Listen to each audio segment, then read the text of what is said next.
Student studies इसके channel में आप सभी लोगों का स्वागत है। जैसा कि इलेक्ट्रिक फील्ड से संबंधित हम लोग अंकित प्रश्न हल कर रहे हैं। इससे अंकित प्रश्न से संबंधित जो है एक वीडियो अपलोड हो चुका है। आज जो है कुछ और महत्वपूर्ण क्वेश्चन को हम लोग देखेंगे, उसको समझेंगे, पढ़ेंगे। तो उसी क्रम में जो है क्वेश्चन हम लोग हल करेंगे। जिसे ये है क्वेश्चन बहुत ही महत्वपूर्ण क्वेश्चन है। ये प्रश्न जो है कई बार परीक्षा में पूछा गया है, बोर्ड के एग्जाम में कई बार पूछा गया है। इसको ध्यान से आप लोग समझिएगा, क्योंकि इस पर जो है कई प्रश्न बनाकर पूछे जाते हैं। तो प्रश्न देखते हैं। इसमें कह रहा है कि दो बिंदु आवेशों को वायु में एक निश्चित दूरी पर रखने पर उनके बीच F बल कार्य करता है। इन्हीं आवेशों को एक परावैद्युत माध्यम में इतनी ही दूरी पर रखा जाता है तो इस बल का मान F डैश हो जाता है। यदि परावैद्युतांक K है तो F तथा F डैश में क्या संबंध होगा? F तथा F डैश में संबंध पूछा गया है। तो कह रहे हैं कि दो बिंदु आवेश हैं, उनको कुछ दूरी पर रखा गया है और उनके मध्य वैद्युत बल F कार्य कर रहा है। दो आवेश हैं, मान लें Q1 Q2, इनके मध्य वैद्युत बल F कार्य कर रहा है। इनके मध्य की दूरी अगर हम मानेंगे तो मान लें यहाँ पर इसकी दूरी जो है वो R। तो कूलाम के नियम से वैद्युत बल F बराबर होता है 1/4πε0 Q1 Q2 बटा R²। ये हम लोग जानते हैं कूलाम के नियम से वैद्युत बल। लेकिन कह रहा है कि जब इन्हीं आवेशों को परावैद्युत माध्यम में रखें, तो जब हम परावैद्युत माध्यम में रखेंगे आवेश को, यदि कह रहा है यदि आवेशों को, ये जो दोनों आवेशों को परावैद्युत माध्यम में, परावैद्युत माध्यम में उतनी ही दूरी पर रखा जाए, उतनी ही दूरी पर कर रहा है में रखा जाए तो परावैद्युत माध्यम में हम रखेंगे तो वैद्युत बल का फार्मूला क्या हो जाएगा? ये भी हम बता चुके हैं। F बराबर 1/4πε0 इंटू K Q1 Q2 बटा R², ये होता है फार्मूला। लेकिन कह रहा है कि जब परावैद्युत माध्यम में रखा जा रहा है तो वैद्युत बल कितना हो जा रहा है? F dash. तो यहाँ पर F की जगह पर F डैश हम रख देंगे, तो 1/4πε0 K Q1 Q2 बटा R²। तो इस तरह इसको हम समीकरण 1 मान ले, इसको समीकरण 2। तो कह रहा है कि F और F डैश में क्या संबंध है? तो दोनों का आपस में हम जब भाग दे देंगे तो F और F डैश में संबंध मालूम चल जाएगा। तो समीकरण 1 में भाग देंगे समीकरण 2 का, तो F बटा F डैश 1/4πε0 Q1 Q2 बटा R² बटा 1/4πε0 K Q1 Q2 बटा R²। ये तो पूरा कैंसिल हो जाएगा। 1/4πε0 से 1/4πε0 कैंसिल, तो बच जाएगा F बटा F डैश बराबर, ये तो पूरा कैंसिल हो गया तो ऊपर बचेगा 1 बटा, ये भी कैंसिल हो गया तो 1 बटा K, या ये तो व्युत्क्रम पलट देंगे इसको, F बटा F डैश K, या F बराबर K F डैश। इस तरह F और F डैश में संबंध हमको मालूम चल गया। तो इस तरह ये क्वेश्चन हल हो गया। अब देखते हैं नेक्स्ट क्वेश्चन। तो ये क्वेश्चन देखिए एकदम बिल्कुल इसी तरह का एक क्वेश्चन है। इसमें ये जो हम लोग संबंध लाए हैं F F डैश के बीच, इसी संबंध के आधार पर क्वेश्चन हल होगा। दो बिंदु आवेश को वायु में एक निश्चित दूरी पर रखने पर उनके बीच 80 न्यूटन का बल कार्य करता है। इन्हीं आवेशों को एक परावैद्युत में इतनी ही दूरी पर रखा जाता है तो इस बल का मान 8 न्यूटन हो जाता है। माध्यम का परावैद्युतांक क्या है? के का मान पूछा है, परावैद्युतांक। बहुत ही सिंपल है क्वेश्चन।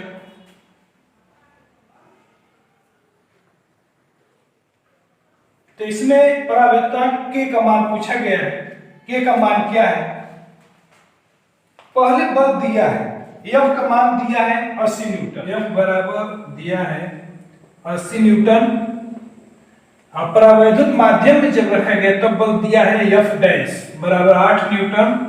परावैद्युतांक के का मान पूछा गया है। तो इसी संबंध के आधार पर जो है के का मान हम मालूम करेंगे। F बराबर के F डैश। तो यहां पर F का मान 80, के का मान को मालूम करना है, F डैश का मान 8, तो के बराबर 80 बटा 8। तो इस तरह जो है के का मान 10 आएगा। तो नेक्स्ट क्वेश्चन देखते हैं। इसमें इस क्वेश्चन में एक चित्र दिया है, कह रहा है कि बिंदु P से कितनी दूरी पर विद्युत क्षेत्र शून्य होगा।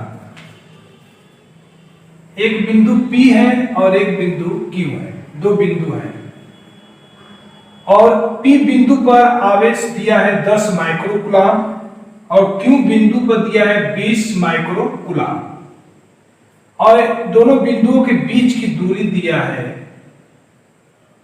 80 सेमी। ये दोनों बिंदुओं के बीच की दूरी दिया है। तो कह रहा है कि बिंदु P से कितनी दूरी पर वैद्युत क्षेत्र शून्य होगा। बिंदु P से कितनी दूरी पर? तो बिंदु P से हम मान ले, बिंदु P से एक बिंदु हम मान ले O बिंदु है। यहां पर वैद्युत क्षेत्र E का मान जो है वो शून्य होगा। तो बिंदु P से कितनी दूरी पर है? इसकी दूरी हम मान ले x। तो टोटल ये 80 सेमी है। PQ 80 सेमी है और PO और x हम मानेंगे तो OQ कितना होगा? तो ये हो जाएगा 80 माइनस x। तो इस तरह बिंदु O पर हम तीव्रता शून्य माने हैं। तो बिंदु P से कितनी दूरी पर तीव्रता शून्य माना गया? तो x का मान यहां पर पूछा गया है। तो बहुत ही सिंपल क्वेश्चन है, ये बहुत ही महत्वपूर्ण क्वेश्चन है। कई बार परीक्षाओं में पूछा गया है और लड़के इसको जो है परीक्षा में गलत कर देते हैं। एक मैं संबंध, एक प्रतिबंध आप लोगों को बताऊंगा, उस पर अगर इस तरह कोई भी क्वेश्चन है किसी तरह का बनाकर आ रहे हैं प्रश्न, तो आसानी पूर्वक आप कर सकते हैं। यदि दो आवेश दिया है, जैसे यहां पर दिया है दो आवेश 10 माइक्रोकूलम 20 माइक्रोकूलम, तो इस कंडीशन के लिए एक फार्मूला हम लगा सकते हैं, Q1 बटा Q2 बराबर R1 बटा R2 का स्क्वायर। ये फार्मूला अगर हम यहां प्रयोग करेंगे तो इस तरह के सवाल आसानी पूर्वक हल हो जाएंगे। Q1 पहला आवेश 10 माइक्रोकूलम, Q2 दूसरा आवेश 20 माइक्रोकूलम, R1 पहली दूरी, तो बिंदु O से P की दूरी x माने हैं, R2 दूसरी दूरी 80 माइनस x, स्क्वायर है तो स्क्वायर कर दे। माइक्रोकूलम से माइक्रोकूलम कैंसिल, 0 से 0, 1/2 x बटा 80 माइनस x का स्क्वायर, या इसको इस तरह लिख सकते हैं x बटा 80 माइनस x बराबर, वर्ग जब इस तरफ आएगा तो अंडर रूट,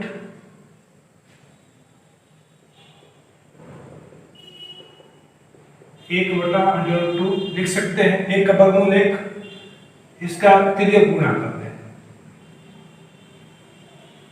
तो ये हो जाएगा √2x 80 माइनस x का मान हमको मालूम करना है तो x वालों को एक तरफ कर दे, x कॉमन ले लें x का मान परमीकरण कर दें, तो परमीकरण करेंगे तो 80 ब्रैकेट में 2√2 माइनस 1, इसका हो जाएगा जब गुणा करेंगे तो आएगा 2 माइनस 1। तो इस तरह 80 ब्रैकेट में √2 माइनस 1 से x का मान हमको मालूम करना था कितनी दूरी पर तीव्रता शून्य होगी। तो x का मान ये आ गया 80 ब्रैकेट में √2 माइनस 1 से। तो ये बहुत ही महत्वपूर्ण क्वेश्चन है। इसी पर एक और क्वेश्चन है जो कि आप लोगों को दिया जा रहा है, आप लोग इसको हल कीजिएगा। तो ये जो क्वेश्चन दिया गया इसमें दो आवेश दिया है, दो बिंदु आवेश 5 × 10⁻19 कूलम और दूसरा है 20 × 10⁻19 कूलम और 1 मीटर की दूरी पर स्थित है। बिल्कुल इसी तरह 1 मीटर दूरी दिया है, तो इसको भी आप इसी तरह बिल्कुल इसी तरह हल करना है इसी फार्मूले पर। तब नेक्स्ट क्वेश्चन देखते हैं। देखिए ये क्वेश्चन, वे बिंदु आवेश, जैसे इसमें भी दो आवेश दिया है, दो बिंदु आवेश, एक दिया है आवेश +9 इलेक्ट्रॉन, दूसरा दिया है प्लस इलेक्ट्रॉन और इनके बीच की दूरी जो है 16 सेमी है। तो इनके बीच एक आवेश क्यों कहां पर रखा जाए, कितनी दूरी पर रखा जाए कि वैद्युत बल जो है वो कार्य न करे, वैद्युत बल न लगे। तो इस पर कई प्रश्न बनाकर पूछे जाते हैं। ये भी प्रश्न बिल्कुल उसी तरह उसी फार्मूले पर लगेगा जिस तरह अभी हम लोग एक क्वेश्चन हल किए थे और उस पर एक क्वेश्चन आप लोगों को दिया भी गया है। अब बिल्कुल उसी तरह ये भी जो है उसी फार्मूले पर हल होगा। तो तीव्रता की तीव्रता समान हो जाए और प्रश्न में कहे यह तीव्रता शून्य हो जाए या वैद्युत बल हो कि वैद्युत बल समान हो जाए या शून्य हो जाए, कोई भी अगर इस तरह का प्रश्न है, तीव्रता पर हो चाहे वैद्युत बल पर हो, जो कि निश्चित रूप से बोर्ड की परीक्षा में इस तरह के प्रश्न पूछे जाते हैं या पूछे गए हैं, तो उसके लिए बिल्कुल वही एकमात्र फार्मूला हम लोग प्रयोग करेंगे Q1/Q2 बराबर R1/R2 का स्क्वायर। ये जो प्रतिबंध है इसी का हम लोग प्रयोग करेंगे। तो इसमें भी जो है Q1 दे दिया है +9 इलेक्ट्रॉन, Q2 दिया है प्लस इलेक्ट्रॉन, इस क्वेश्चन में दिया है दोनों आवेश और उनके बीच की दूरी जो है दिया है 16 सेमी। तो 16 सेमी दिया है, इसे दो आवेश हैं Q1 Q2, इनके बीच की दूरी 16 सेमी दिया है। कह रहा है कि एक और आवेश जो है यहां पर रखते इसको Q1, ये है Q2। कह रहा है कि तीसरा आवेश जो है Q है उसको कहां पर रखा जाए, कितनी दूरी पर रखा जाए। Q एक आवेश है, उसको कितनी दूरी पर हम रखें, तो मान लो यहां से x दूरी पर रखा गया Q2 और Q2 से इसकी दूरी हो जाएगी 16 - x, ये हो जाएगा। तो यहां पर R1 अगर नोट करेंगे तो R1x, R2 कितना होगा 16 - x, और इस फार्मूले के जब रखेंगे फार्मूले में तो x का मान पूछा है कितनी दूरी पर Q को रखा जाए कि वैद्युत बल कार्य न करे। तो जब इस पर हम रखेंगे तो इसका आंसर जो है x का मान 12 सेमी आएगा। तो इसको आप लोग हल कर लीजिएगा। अब देखते हैं नेक्स्ट क्वेश्चन।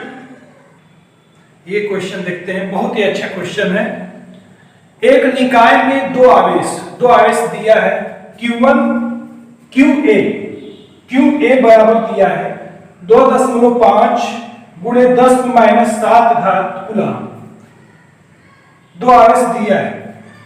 तो QA बराबर 2.5 × 10⁻7 कूलम, QA पहला आवेश दिया है। QB दूसरा आवेश QB दिया है -2.5 × 10⁻7 कूलम। दोनों सेम आवेश है, परिणाम में दोनों सेम है, परिमाण दोनों का सेम है, किंतु प्रकृति अलग अलग है, ये प्लस है ये माइनस है। उसका कह रहा है कि स्थिति दिया है, दो स्थितियां दी हैं, एक ए स्थिति दिया है तो ए स्थिति पर दिया है बिंदु 0, 0, -15 सेमी, और बी पर दिया है स्थिति 0, 0, +15 सेमी। ये दो स्थिति दिया है। कुल आवेश तथा वैद्युत द्विध्रुव आघूर्ण, टोटल आवेश पूछा गया है। कुल आवेश कितना होगा? क्यों टोटल कितना होगा? और कह रहा है वैद्युत द्विध्रुव आघूर्ण P का मान पूछा गया है। तो टोटल आवेश पूछा जाएगा, बताइए कुल कितना आवेश है। तो देखकर ही हम बता देंगे कि ये दोनों सेम है, समान है, ये माइनस है। तो यहां पर टोटल आवेश अगर हम देखेंगे तो Q टोटल, तो ये प्लस है माइनस, सब दोनों परिमाण समान है, तो कट कितना होगा? 0 होगा। तो टोटल आवेश आएगा 0, 0। वैद्युत द्विध्रुव आघूर्ण P का मान को मालूम करना है। तो P बराबर, फार्मूला हम लोग जानते ही हैं कि P बराबर होता है Q गुणे 2A। ये हम लोग फार्मूला पढ़ चुके हैं। तो यहां पर Q दोनों आवेश में कोई एक आवेश हो जाएगा, 2A दूरी। अब ये चीज जो है हमको समझना है यहां पर। तो यहां पर दो स्थिति A और B दिया है। दोनों स्थिति में हम देख रहे हैं कि दो जो बिंदु है वो तो 0 है। तो इससे तो कोई दूरी हमको मालूम नहीं चलेगा, 0 दूरी ही मालूम चलेगा। तो यहां पर दूरी दो बिंदु पर हम निकालें तो 0 आएगी। लेकिन यहां पर हम देख रहे हैं तो -15 सेमी और +15 सेमी। माइनस और प्लस जो है सिर्फ स्थिति को प्रदर्शित कर रहा है। यहां पर हम 2A का मान निकालेंगे कि 2A कितना होगा। तो 2A का मान निकालते समय इन दोनों दूरियों को आपस में हम जोड़ देंगे 30 सेमी। यहां प्लस माइनस से कोई मतलब नहीं, सिर्फ स्थिति को दिखाना है। तो इस तरह कोई भी क्वेश्चन रहेगा तो उसमें जब 2A का मान निकालेंगे तो जो भी दूरी तीनों बिंदुओं में से जो बिंदु दिया है उसको जोड़ देंगे। तो 2A हमको मान चल गया, तो P का मान निकाल लें। क्यों? कोई एक आवेश ले लेंगे तो 2.5 × 10⁷। 2A दूरी 30 सेमी, 30 सेमी है और इसको मीटर में चेंज करेंगे तो 30 × 10⁻2 मीटर। तो यहां पर 30 × 10⁻2 मीटर। अब जो है गुणा कर दें तो ये हो जाएगा 75 × 10 पे 7 है प्लस, ए माइनस है तो घट जाएगा, तो 10 पे 5। तो ये हो गया कूलम मीटर। आगे आंसर बहुत ही सिंपल है, इजी है। तो इस तरह कोई भी क्वेश्चन है तो इस तरह हम लोग कर सकते हैं। इसी पर एक क्वेश्चन आप लोगों को दिया जा रहा है होमवर्क में, इसको आप लोग हल कीजिएगा, समझिए। जैसे ये क्वेश्चन है QA बराबर दिया है, पहला आवेश QA का मान दिया है +1.5 माइक्रोकूलम तथा QB दिया है -1.5 माइक्रोकूलम, और दो बिंदु A और B भी दिया है। इसमें देख रहे हैं बिंदु में कि दो जो बिंदु है 0, 0, A में 2 0 दिया है, B में भी 2 0 दिया है। लेकिन एक जो बिंदु है वो -2 मिमी और +2 मिमी है, तो इसको हम जोड़ लेंगे तो 2A बराबर 4 मिमी हो जाएगा और उसको मीटर में चेंज करके इसको बिल्कुल इसी तरह हल करना है। तो इसको आप लोग देख लीजिएगा। अब देखते हैं नेक्स्ट क्वेश्चन। ये जो क्वेश्चन है इसमें कह रहा है कि एक द्विध्रुव में 10 माइक्रोकूलम के दो बराबर तथा विपरीत आवेश, दो बराबर और विपरीत आवेश 10 माइक्रोकूलम के हैं। इस क्वेश्चन में ये कह रहा है एक दूसरे से 1 सेमी की दूरी पर, और दोनों आवेश के बीच की दूरी भी दिया है 1 सेमी। तो 10 माइक्रोकूलम दो बराबर और विपरीत आवेश है। इसका चित्र हम बनाएंगे तो 10 माइक्रोकूलम के दो बराबर और विपरीत आवेश, दो बराबर आवेश है 10 माइक्रोकूलम के, लेकिन विपरीत है, प्लस है माइनस है। इनके बीच की दूरी जो है, और ये बिंदु A मान ले और ये B, तो AB के बीच की दूरी, दोनों आवेशों के बीच की दूरी दिया है 1 सेंटीमीटर, 1 सेमी। उसके बाद कह रहा है इसमें 2 प्रश्न इसमें पूछे गए हैं। तो पहला हम लोग हल करेंगे द्विध्रुव आघूर्ण क्या है, P का मान पूछा गया है। द्विध्रुव आघूर्ण पहले क्वेश्चन में। तो यहां पर आवेश, द्विध्रुव आघूर्ण निकालने के लिए कोई एक आवेश लेंगे, तो Q बराबर 10 माइक्रोकूलाम अगर लेंगे तो इसको कूलाम में हम चेंज करेंगे, 10 - 6 से गुणा कर देंगे तो ये कूलाम हो गया। दूरी, दोनों आवेशों के बीच की दूरी को हम 2a बराबर नोट करेंगे 1 सेमी। इसको मीटर में चेंज करने के लिए 10 - 2 से गुणा कर दें तो ये मीटर में हो गया। P का मान निकालना है, फार्मूले से हम मालूम कर सकते हैं P बराबर Q गुणे 2a। अब इसमें हम मान रख दें तो P बराबर Q का मान 10 × 10 - 6, 2a का मान 1 × 10 - 2। तो इस तरह गुणा करेंगे तो 10 × 10 - 8, या इसको इस तरह भी लिख सकते हैं 10 पर -7 घात कूलाम मीटर। तो ये तो पहले क्वेश्चन का आंसर हो गया।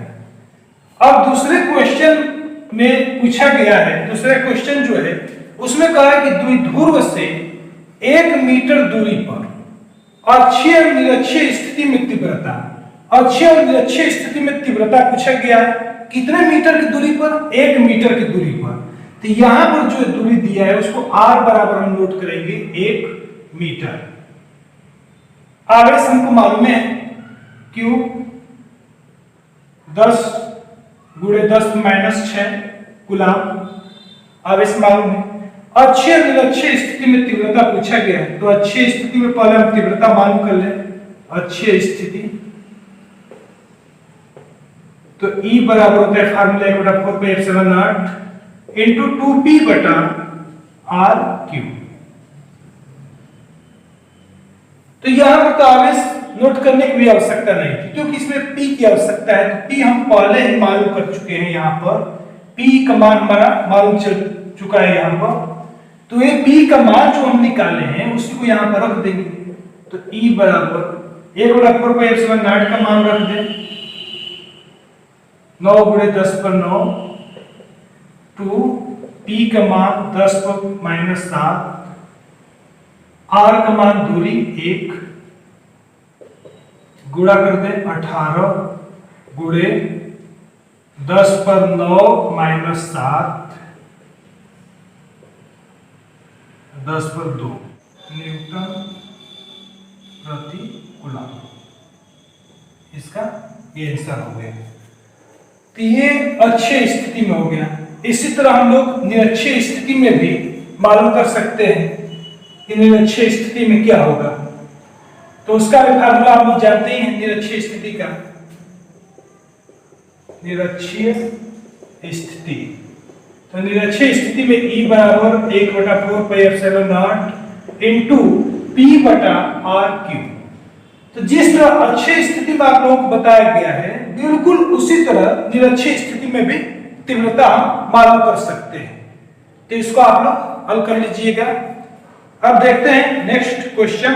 इसमें कह रहा है कि एक विद्युत द्विध्रुव 10⁵ न्यूटन प्रति कूलाम के विद्युत क्षेत्र में 30 अंश के कोण पर रखा गया है और उसके बाद इसमें दिया है उस पर 6 × 10 - 24 न्यूटन मीटर का बल आघूर्ण लगा है। बल आघूर्ण भी टाउ का भी मान दे दिया है। द्विध्रुव आघूर्ण P का मान इसमें पूछा गया है। बहुत ही सिंपल है क्वेश्चन। तो इसको आप लोगों को हिंट कर दिया जा रहा है, आप लोग इसको हल कर लीजिएगा। इसमें जो है कह रहा है कि विद्युत क्षेत्र तीव्रता दी है, विद्युत क्षेत्र E का मान 10⁵ न्यूटन प्रति कूलम। उसका कोण भी दिया है, थीटा का मान 30 अंश दिया है। उसके बाद है बल आघूर्ण दिया है। बल आघूर्ण टाउ का मान दिया है बल आघूर्ण। इसमें 6 × 10 - 24 न्यूटन मीटर। द्विध्रुव आघूर्ण P का मान पूछा है, तो इसके लिए हम फार्मूला प्रयोग करेंगे टाउ बराबर PE sin थीटा। ये फार्मूला हम लोग निगमन कर चुके हैं, इसको हम लोग बना चुके हैं फार्मूला को।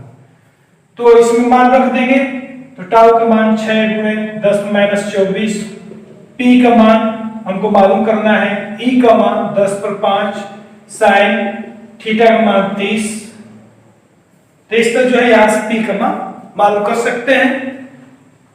तो इस तरह जो है ये कुछ महत्वपूर्ण क्वेश्चन है जो कि परीक्षा में निश्चित रूप से पूछे जाते हैं। अगर डायरेक्ट न पूछे जाए तो इनडायरेक्ट रूप से इन पर प्रश्न निश्चित रूप से बनाकर पूछे जाते हैं। तो इसलिए जो भी क्वेश्चन बताए गए हैं उसको आप लोग अच्छे ढंग से, जितने भी आपके प्रश्न हैं उसको आप लोग देखिए, समझिए, पढ़िए, और आपके पास बुक है तो बुक से आप क्वेश्चन को हल कीजिए, क्योंकि बुक में बहुत सारे क्वेश्चन दिया गया है, लेकिन इस पर जो है इतने ही क्वेश्चन हो सकते हैं, क्योंकि बुक में तो बहुत सारे क्वेश्चन। तो जैसे ही कोचिंग स्टार्ट होती है तो हम लोग सभी क्वेश्चन, जो भी आपके प्रश्न में जितने भी क्वेश्चन दिए हैं, लगभग सभी क्वेश्चन को हम लोग हल करेंगे, समझेंगे। तो इसी के साथ जो है मिलते हैं नेक्स्ट